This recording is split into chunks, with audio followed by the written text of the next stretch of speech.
Hey y'all, thanks for stopping by and welcome back to the channel. Don't forget to like, comment, and subscribe. Hey guys, so this lady Michelle Lau alleges that Cora Jakes, the daughter of Pastor T.D. Jakes, has taken her son from her.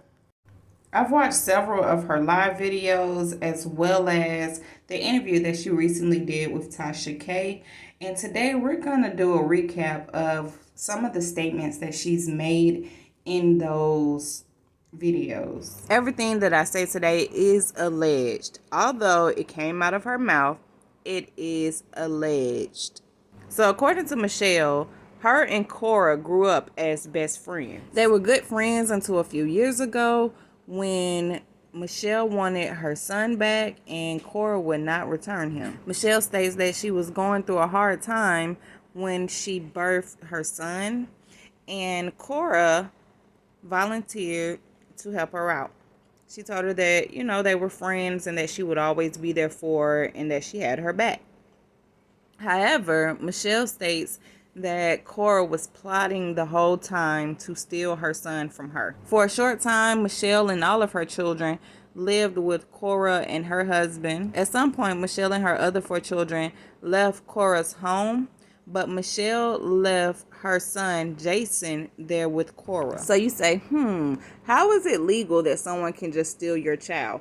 Well, stealing someone's child is definitely illegal. However, the truth of the matter is, Michelle signed her son over to Cora and her husband, Brandon. Michelle states that she unknowingly signed her son over to Cora by signing guardianship papers for Cora to travel with her son. She says that she did not read the documents because Cora was her friend and she was not thinking that her friend would be trying to take her son. So she signed the document so that Cora would be able to travel with her son. Well, after she signed these documents, Cora refused to give her son back. Cora recently divorced her husband, Brandon, and a short time later, he was arrested for allegedly molesting their other adopted daughter. Some people think that this is what caused Michelle to want her son back or to attempt to get her son back. However, Michelle states that she has been in and out of court trying to get her son back from Cora for years. She says that her lawyer and the judicial team was paid off by Cora and her team, so that she had no fighting chance to get her son back when she took her to court initially.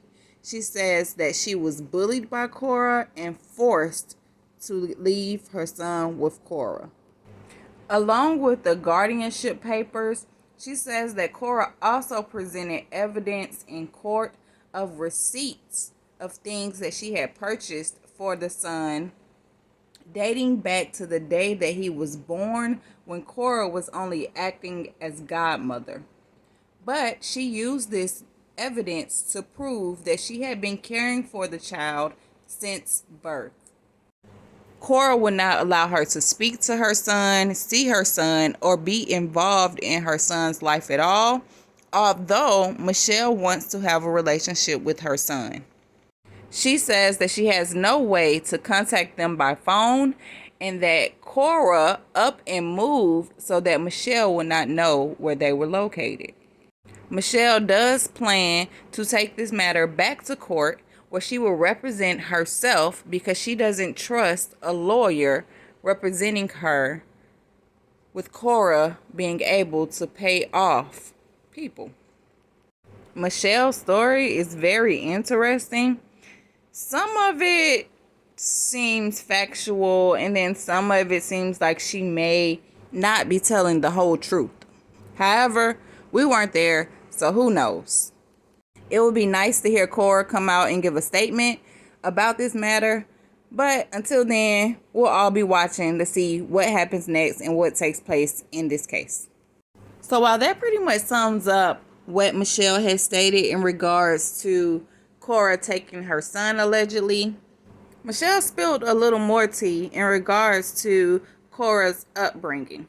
She stated that allegedly Cora and the TD Jakes children did not grow up in the house with their parents. She states that they lived in a home behind their parents' house, separate from their parents, that they were pretty much raised by maids, cooks, and drivers. She stated that Bishop T.D. Jakes was rarely ever at home and that Cora has some daddy issues because of it. She also alleged that the family or the parents was so distant from the children that the parents didn't realize Sarah, who got pregnant when she was a teenager, I think 13 or 14 years old, they didn't realize she was pregnant until she was about 7 months. And that was only because Cora told them that she was pregnant. But they were so distant from their children that they did not even realize that their 14 or 13-year-old daughter was gaining weight in her stomach because she was pregnant. She also alleged that the true reason why Cora is not able to bear children is because Cora had several abortions as a teenager. She made it seem as if the T.D. Jakes family home was nothing more than a sex dungeon for children while they were growing up.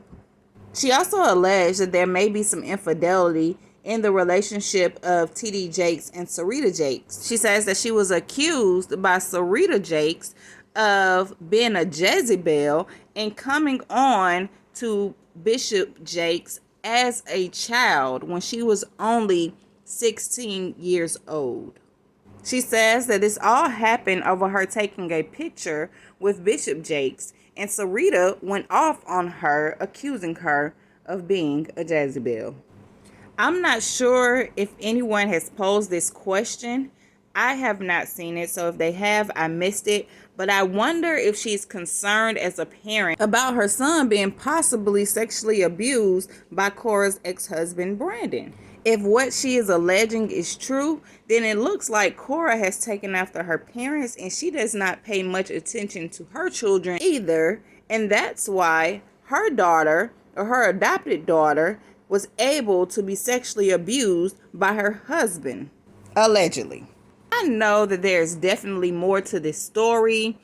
I would not be surprised at this point if she has more to tell, but she's holding back on some of the information as leverage to get her child back.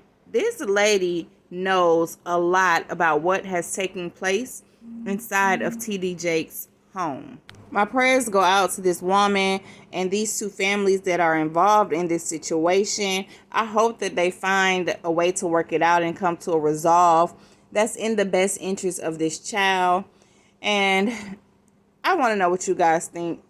Please remember to drop a comment down in the comment section. Let me know what you guys think about this situation. Until next time, bye.